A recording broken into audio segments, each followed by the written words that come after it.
made of something. But time and sweat is what puts it together. And it's that relentless application of effort against the clock that created everything around us. The BF Goodrich HD Terrain Tire is engineered to tackle the extreme situations heavy-duty trucks are met with head-on. Because downtime can't exist when there's a job to do. Time isn't something to marvel at. It's something to be seized. It's a tool we put firmly in your hands. BF Goodrich, what are you building for?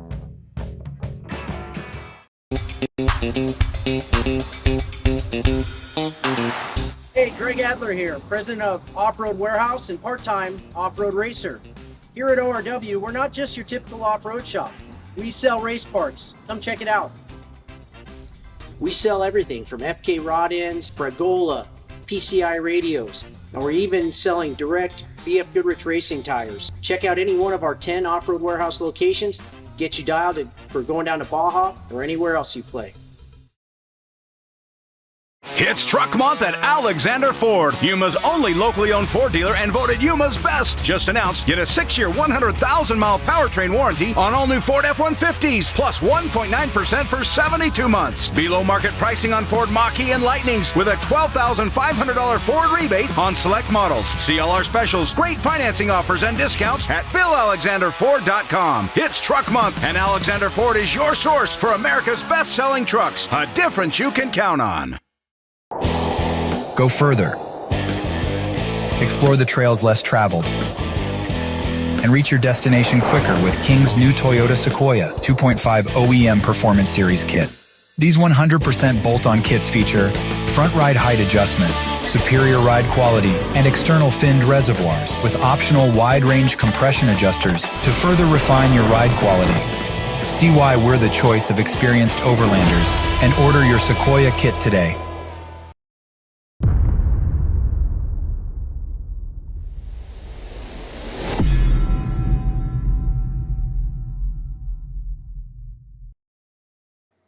All right, welcome back, everybody. We are here once again with your next Monster Energy Fishgistics update presented by Raceline Wheels all day long today.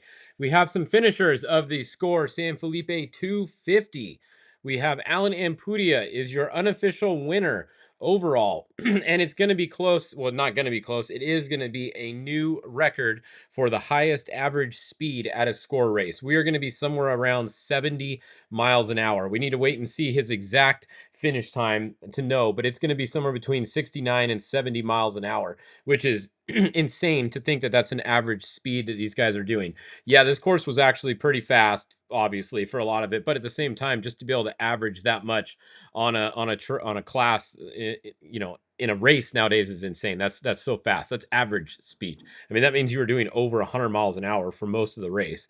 So pretty crazy to see a 70-mile-an-hour average speed. Definitely the fastest I've ever seen, and the fastest we'll ever probably see unless they do another course kind of like this.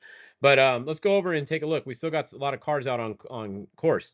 We have our first trophy truck spec cars are about to finish. So 219, the Thor Herps entry. They are first to the finish, or almost to the finish right now. Behind them, we have 285, Justin Davis. So first and second are those two. On the tracker, remember some of these trackers are not updating very well today. The Stephen Beal entries at 0 miles an hour, so not what you want to see. They had a really good run going. Obviously, they were in third place right there, but they've come to a stop. Hopefully, it's something easy. Santiago Creel in the 260 is there. EJ Herps is up there. Jason McNeil is up there too, but his tracker hasn't been working. So Jason McNeil, we're definitely going to have to keep an eye on. He's one of the ones the tracker hasn't been working very well. He's going to be up in the mix here. EJ Herps, like we said, Jordan Brenthal, that's Abdali Lopez in that truck there, Cade Garcia, and then Mason Cullen, followed by Dustin Swanson, and Bryce Swaim is at 0 miles an hour. So not good for Bryce Swaim to be at 0 miles an hour there. But that is our first trophy truck spec is almost to the finish line right now. It is going to be Thor Herps. The question is, where is he going to be at on corrected time? Thor did start third. So he started third. I don't see too many people that are too close to him. Let's see, where did the 285 start? 285 started 6th. So that means he was a minute and a half behind him. As it was, so Justin Davis is going to have to finish within a minute and a half. Oh, look at Jason McNeil just updated. Here we go. Okay, so there's Jason McNeil. McNeil started first. So McNeil is definitely losing right now on corrected time to the 219. And then the 285 most likely has Jason McNeil covered on time as well. So right now, Jason is running second physical, but I think he's going to be third on corrected time. He's going to get beat by the 219, and he's going to get beat by the 285 if it stays like we're seeing right here to the finish. So that's going to be your podium right there, most likely. These guys back here, the 263, he started up front, so he's going to be back a ways. Santiago Creel in the 260 started 10th. So that would be about 5 minutes, 4.5 minutes or so behind the first car. He's not within that right now, so I don't think he's going to challenge anybody for the win. So I think the win is most likely going to go to Thor Herbst right here, unless, like I said, Justin Davis can finish within a minute and a half of him, which I don't think he's within a minute and a half right now. You can see he's doing 103 miles an hour. That's about top speed for these trucks. Jason McNeil doing 90 there. But I think this race is going to go to Thor Herbst. So a little shout out there to Thor Herbst. If he can get in there and get to the finish, I think he's going to have a win for the trophy truck spec class. If we go look at some of the other classes, class 1, did we have a finisher for them yet? Let me see. Class 1. No, almost though. So Brad Wilson right here, the 153. They're looking to be first right now, followed by the 168 Cody Reed. And then the 138 Kyle Quinn has not updated for a couple minutes here. But let's see, where did he start? So the 138 started. Where's my start order entry list? Hang on, we're going to go look because I know the Wilsons really wanted to go 1-2 at this race. So the 138 Kyle Quinn actually started 2 spots behind the 168. So that means he started 1 minute behind him. So the 138 is going to have to finish within 1 minute of Cody Reed if he wants to get that second place spot.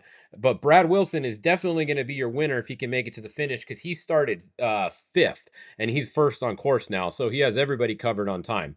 So Brad Wilson's car going to win if they can just get it to the finish. Then it's either going to be Cody Reed second or it's going to be Kyle Quinn second if he's within a minute and what I say, a minute and a half of him. Kyle Quinn, yeah, he started 2 spots, so within a minute. I think he's got a minute on him right now, though. It's hard to tell on the tracker. They're updating weird today. They're not updating at the same time, so we'll see. But that's a look at your class 1. There's your podium right there in class 1. Just which order is second and third going to be at. We'll have to figure that out in just a little bit. All right, let's go look at class 10. Bruce Yee, first class 10 on the road right now. So Bruce Yee first. We got Stan Potter in second. They're just going through the Borrego area right now. Then we got 1044 Jason Shipman, most likely at a pit there. They got the 1000 Francisco. Then we got to zoom in a little bit here. We got the 1069 Caesar. He's stopped. That's not going to be a pit, I don't think, right there. The 1060 Ted Baker could be a pit, but you're more than likely going to pit down here. The 1023 and the 1002 are all still moving. So that's a look at your top 6 or 7 or so in class 10. Now going back down the order, let's go to the score lights. It's going to be like your class 12. So here's your 12 update for you guys. All right, we got 3 running up there. We got the 1277 in first. And then we got the 1201 Dave Caspino. Same order pretty much all day. Caspino's coming along there in second. So that's your top 2 12 cars right there. Let's go look at 1600 cars. All right, 1600 cars. We got the 1606 in first, 1656 in second, and the 1643 in third. So that's a look at your top 3. I think that's the only 3 1600 cars that are racing this race. Now let's go to the UTV classes. UTV Open. This has been Brock Heeger up front all day in his Polaris Factory race team in his Razor Pro R. He's still in first, you can see. First place, but this is really close. This is going to come down to time too here.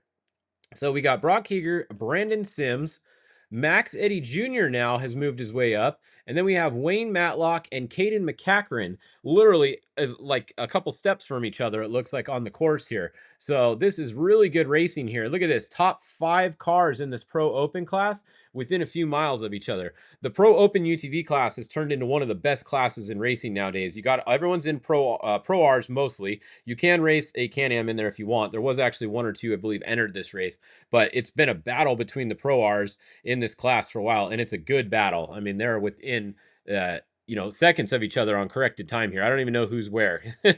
So we'll try to figure that out maybe next hour update. I'll do one more hour update so we can see when these guys get a little closer to the finish for you. But that's a look at your top there in the Pro UTV Open. In the Pro UTV forced induction class, it was Phil Blurton, and it still is Phil Blurton way out front. He's got a big lead over Carlos here. And then it looks like some guys have had some problems, or their trackers aren't updating. Remember, this is all we can see on the tracker. Then we got Edgar Garcia back here. We got Eric Kozin there. We got Matt Burrows, hasn't updated in a long time back there, 29:15. See, Matt Burrows hasn't updated since 13:51. That was about 20 minutes ago. So Matt Burrows is more than likely going to be back up here somewhere in second place. I think that's where he was when we had checked earlier. So that's your forced induction class. The Pro Stock, NA, and Mixed, it's just one Pro Stock class. So we have Javier Lopez in first. Caden Wells, oh no, he's come to a stop in second place. That could be a pit right there. Maybe they came in this access road and went back up, but more than likely not. So hopefully Caden can get going again. That is Caden Wells in second place there. You got Jeremy Davis, that's Justin Davis's younger brother, in third place. We got the 39, and then the 39:19, 39:28, 39:26. It's actually a lot. That's pretty good race in the Pro Stock UTV class. And then, of course, we are going to round this out with our Class 11 update. So Class 11, where we got? We got a couple at the top up here, one at the top. So the number 1100 Oliver Flamete, class champion from last year, is still moving. Now we have down here Eric Slorenzo. Now check this out. These guys are not taking the Sportsman Bypass. The Sportsman Bypass is this yellow route right here. So they've elected to do the full course. So that is pretty cool. They probably said, you know what? We're not taking a bypass. We're going to do the whole course. So the 1100 car is doing the full course. We'll see if the 1111 does too. I mean, they're moving as of a minute ago. So we'll see. Do they turn right or do they go straight down here? I usually the class 11s will do the Sportsman shortcut, but I think because of how fast this upper portion of the course is, they maybe decided to go for it, which is cool because then they can say they did the whole San Felipe 250. So that's cool. All right, so that's a lot. Class 11. We only have 2 on the tracker today showing up. So that's a look at your leaders. Let's go look at the spec class one more time while we're here and see if anybody finished yet. So we had Thor. It was coming in, Thor and McNeil. And it looks like he is. So we have Thor, your first finisher in the spec class, has finished. So the 219, pretty sure that's going to be your winner. The Thor Herbst truck, going to be your winner, most likely on corrected time. Jason McNeil is coming in second. However, Justin Davis is most likely going to have Jason McNeil on time because he only has to be within 1, 2, 3, 4, 5 spots. That's 4.5 minutes, right? Or 2.5 minutes, whatever it is. He started 30 seconds apart. So 1 minute, 2 minutes. Yeah, 2.5 minutes. Justin Davis appears to be within 2.5 minutes of Jason McNeil right now. You can see he just updated right there, and he is almost there. That dot's going to be there within 30 seconds, really. So Jason McNeil most likely going to be third on corrected time, and Justin Davis going to get a podium, it looks like, if he can get to the finish, coming in second place. Remember, there's always penalties and everything we got to look at later, VCPs, all that stuff. So this is all unofficial, but based on what we know right now and what we can see on the map, that's going to be your ranking more than likely. All right. So that's it for this one. You guys just turned it on. Alan Impudia won. Here's the rundown of the order according to scores timing at the finish, which again is unofficial. On corrected time, it's going to be Alan Impudia first, Luke McMillan second, Cameron Steele third, two-wheel drive truck third place overall. There you go, Cameron, showing it can still be done. And one of the older two-wheel drive trucks too. That is an old Geyser two-wheel drive truck there Cameron has, and going to be in third place, it looks like, unofficial. Fourth is going to be Bryce Menzies. They had a flat and a couple issues during the day. They had a steering belt go out. They lost a serpentine belt. They had to change that. So they ended up fourth. Fifth is going to be Tavo Vadosila. and he got a double flat right before the finish. You don't see a double flat very often in a trophy truck nowadays. That's kind of impressive, actually. And of course, he said it was on the co-driver's side, so it was the co-driver's fault, clearly, if it was on his side. And then the 23, Dan McMillan is going to be 1, 2, 3, 4, 5. Sixth is Dan McMillan. Seventh is going to be Justin Lofton. And then eighth is going to be Christopher Polvardi. Those are all on corrected time. Christopher Polvardi lost a drive shaft just a couple miles from the finish while he was in second place. So that cost him some time, definitely. So bummer for him, but he did get a finish. Ended up eighth for Christopher Polvardi unofficially. So we'll have to wait and see. All right. I'll come back on and do one more hour update for you guys since it's kind of early. I'll come back on at 3 o'clock and we'll do one more. But just want to say once again, thanks to our new sponsors this year that have come on board. Raceline Wheels. Awesome. You guys came on board. Everyone over there is super cool. VP Racing, they're on board this whole year. Monster Energy on board. This is actually a green hat, but with the green screen here, it makes it black. So we're gonna have to talk to Monster. Matt Chapman, I need some hats that are different color besides green because it doesn't work with the green screen. So we need some logos that aren't green. Off-Road Warehouse, those guys, Greg Adler and everybody also on board. And then we still have everyone else. We got Vision Canopy, BFG, and everyone else that always supports us. So big thanks to all those guys. We're going to go racing this year, and all these guys stepped up for the race program too and are on board. So I'm excited for that. Can't wait for the Nora Mexican 1000. That's what we're going to be racing. We're going to be getting in our Pro R and go do some racing. All right. We'll see you guys at 3 o'clock for your next update here on Fishgistics. So tune back in just about 45 minutes or so.